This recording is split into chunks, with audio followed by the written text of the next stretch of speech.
नमस्कार मित्रों, यह है पीएच नेटवर्क। मैं हूं प्रदीप हुंड। आशा करता हूं कि आप सभी ठीक होंगे, सकुशल होंगे। कई मुझे जो कमेंट में कई लोगों ने मुझे कहा है कि आपके कोई एक्सप्रेशन वगैरह सेम रहते हैं जब आप यूट्यूब पे बोलते हो। ये जहाँ पर थोड़ा सा गुस्सा दिखाना है वहाँ पर भी आप शांत रहते हो, जहाँ पर थोड़ा दुखी दिखाना हो वैसे भी वहाँ पर भी ऐसे ही शांत रहते हो। ये मेरा स्वभाव है, शायद मैं अपने इस नेचर को नहीं बदल पाऊंगा। आज मैं बात करूंगा जो शर्मिष्ठा की गिरफ्तारी के बारे में। आजकल यूट्यूबर्स की आदत हो गई है, यूट्यूबर तो सोशल मीडिया इन्फ्लुएंसर्स की बात हो गई कि वो फेमस होने के लिए कुछ ऐसा वैसा कर देते हैं जिससे कि उनके वीडियो वायरल हो जाए और वो बड़े फेमस हो जाए। कई लोग स्टंट करते हैं, कई लोग खिड़कियों पर, ये जो खिड़कियों के बाहर निकल कर करते, कोई ट्रेन में, चलती हुई ट्रेन में बाहर गेट के पास खड़े रहते हैं, कई दरियों में करते हैं। इस तरह से फेमस होने के तरीके लोग ढूंढते हैं, लेकिन हमने देखा हुआ कि कई मामलों में ये उल्टा पड़ गया है। मैं ये नहीं कहना चाहता हूँ कि शर्मिष्ठा ने फेमस होने के लिए ऐसे कमेंट किए होंगे जिससे कि उनको गिरफ्तारी हुई। मैं इसलिए ये कहता हूँ क्योंकि अगर आपने 6-7 मिनट का वीडियो बनाया था, इसमें आपने गलती से आपकी ज़ुबान फिसल गई, जैसे सब लोग ये कह रहे हैं कि उनकी ज़ुबान फिसल गई, तो उसके कारण उसने उनको कोई उनका आपत्तिजनक उसमें स्टेटमेंट आया, तो उनको बात करनी थी जो यहाँ पर बॉलीवुड के एक्टर है जिन्होंने सिंदूर के बारे में कुछ नहीं किया, और वो भी अभी भी वो कुछ नहीं कह रहे, वो खामोश है। वो क्यों खामोश है, वो क्यों चुप है, वो तो वो जानते हैं। जो एक हमारा होता है ना, एक हीरो जो बोलता है खामोश, वो भी खामोश ही हो गया शायद परमानेंटली। लेकिन जब इसको शर्मिष्ठा को पता है कि अगर कोई दूसरे समुदाय के लोग में कोई वो कत्ल भी करे, चाहे कन्हैया लाल मर्डर केस हो, और भी कोई हो, शाहीन बाग के दंगे केस हो, शरजुल इमाम का केस हो, उसके लिए लोग जो उनके धर्म के लोग हैं वो लाखों करोड़ों रुपया खर्च करके कोर्ट में उनकी केस की पैरवी करते हैं। लेकिन अगर कोई हिंदू ऐसा करता है, अगर उसको मान लो गलती भी हो गई, जो कि हिंदू धर्म की बात करते हैं, देश की बात करते हैं, जो बड़े बड़े हमारे मठाधीश हैं, बड़े बड़े राजनीतिक हैं, बड़े बड़े हिंदुत्व के जो अपने आप को पैरोकार समझते हैं, बड़े बड़े हमारे वकील हैं जिनकी करोड़ों में फॉलोइंग है, शायद वो उनका ऐसे लोगों का केस नहीं लड़ पाएंगे। बंगाल में जैसे देख रहे हैं कि कैसे हिंदू के साथ हो गया, बीजेपी के साथ खड़ा होने के लिए उनके साथ क्या हुआ, वक्फ बोर्ड के बारे में मुर्शिदाबाद में क्या हुआ, कोई जगह पे दिल्ली दंगे में वो सीबीआई ऑफिसर के साथ क्या हुआ, और बहुत ऐसे केस है जिनको शायद माँ बाप को ही उनके केस लड़ने पड़े हैं। शायद मुझे लगता है कि कोई एक आध ऐसा केस होगा, एक केस हो जिसमें कि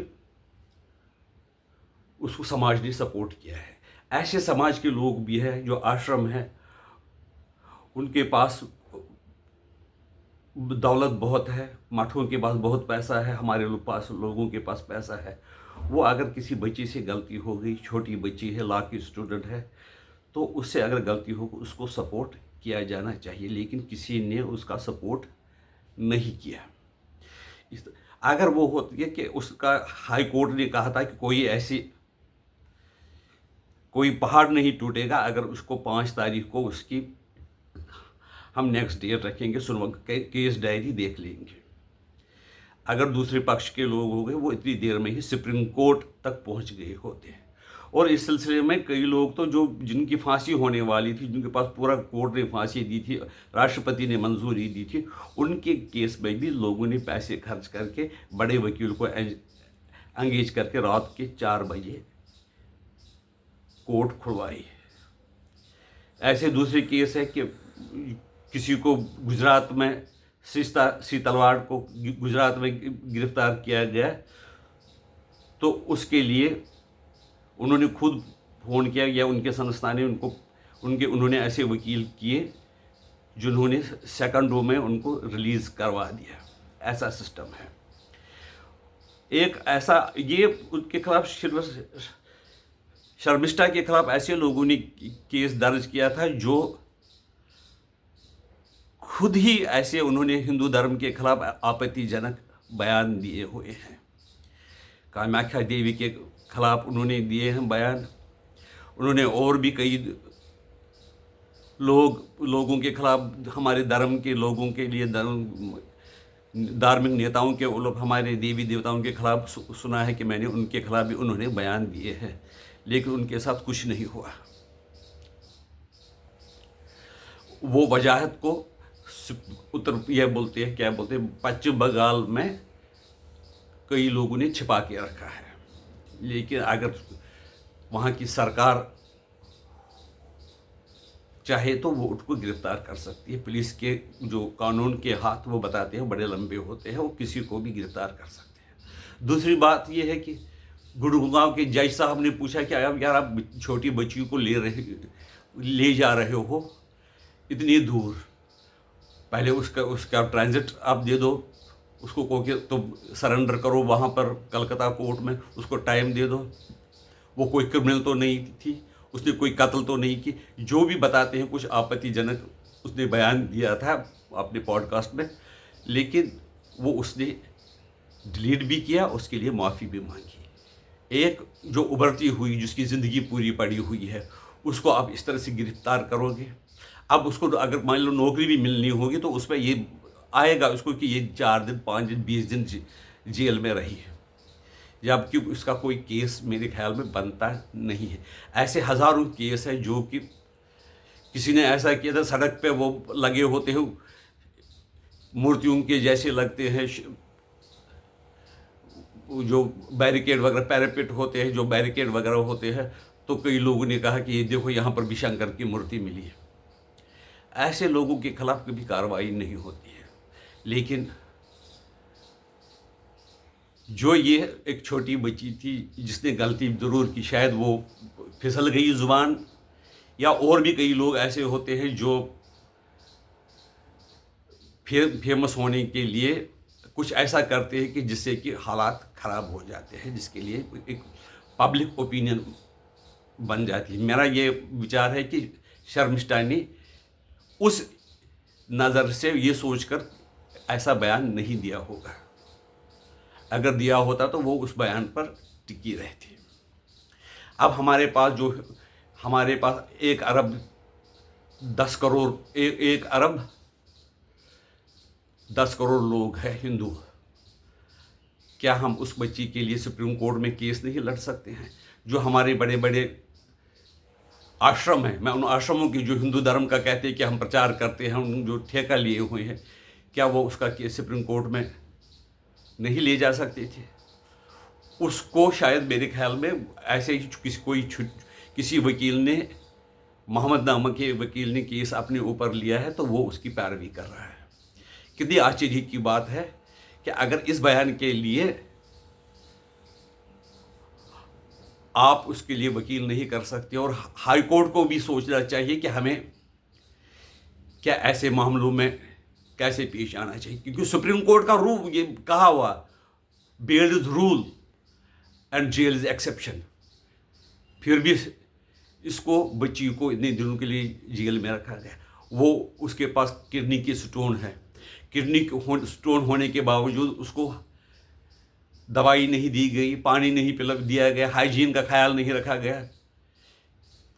क्या है वो रूस के ऐसे, सोवियत संघ के ऐसे जेलों में, या तो नॉर्थ कोरिया के जेलों में है जहाँ पर जब एक बार कैदी पहुँच गया तो उसका कुछ पता नहीं चलता है। हम अपने आप को कहते हैं कि हम डेमोक्रेसी है, लेकिन अगर ये डेमोक्रेसी होगी तो वेस्ट बंगाल में ये डेमोक्रेसी कहाँ गई है? इसमें हमारे जो नेताओं हो, जो धार्मिक नेताओं को, हमारे बड़े बड़े वकीलों को सोचना चाहिए कि ऐसे केसों में हमें क्या करना चाहिए। इसमें एक संगठन भी बनना चाहिए जो ऐसे केस को हायर कोर्ट में प्लीड करे। हम ये देखते हैं कि जो मुसलमानों के केस होते हैं, चाहे उन्हें पत्थरबाजी की हो, चाहे उन्होंने कन्हैया लाल जैसे लोग बड़े हीनियस क्राइम किए हो, या नूह में एक लड़की को मारा हो, गोली मार दी हो, जिसने खाली ये कहा था कि मैं शादी करने के लिए, तुम्हारे साथ शादी करने के लिए तैयार नहीं हूँ। तो उसके साथ लाखों लोग और उनके साथ जमात अरशद मदनी जैसे लोग और दूसरे जो उनके मौलाना है वो सामने आते हैं। एक तो उनका सपोर्ट करते हैं, उनकी सपोर्ट करते हैं, और केस में जो कोर्ट में केस भी प्लीड करते हैं। जैसे मोहम्मद पराचा वगैरह दूसरे वकील हैं, वो शायद कई वकील तो फ्री में भी काम करते हैं इनके लिए।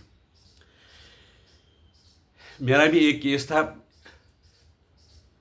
40 साल पहले, 45 साल पहले मेरा भी एक केस था, लेकिन उस वक्त बिना पैसे के भारतीय मजदूर संघ और राष्ट्रीय स्वयंसेवक संघ ने मेरा केस प्लीड किया।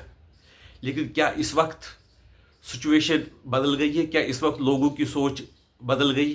क्या ये जो संस्थाएं जो हिंदुत्व का प्रचार करती है, क्या उन्होंने सोच बदल दी है? क्या वो अब ऐसा नहीं कर सकते हैं कि आगे भी या कोई ऐसा संगठन बनाए जो ऐसे केस प्लीड करे, जहां पर या तो बिना कई जगह पे, तो मान लो इसने तो स्टेटमेंट दिया था, कई ऐसे केस भी है जहां पर बिना मतलब कि बिना कारण के लिए पुलिस गिरफ्तार करती है, एक तो मारपीट करती है, जैसे वेस्ट बंगाल में मारपीट करती है, और उनके जो कंप्लेंट करना आता है उसके ऊपर ही एफआईआर लॉन्च किया जाता है।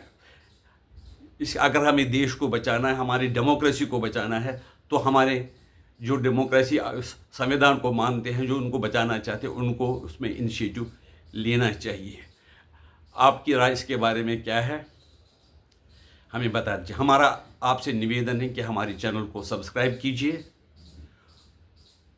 वीडियो को लाइक कीजिए। नमस्कार।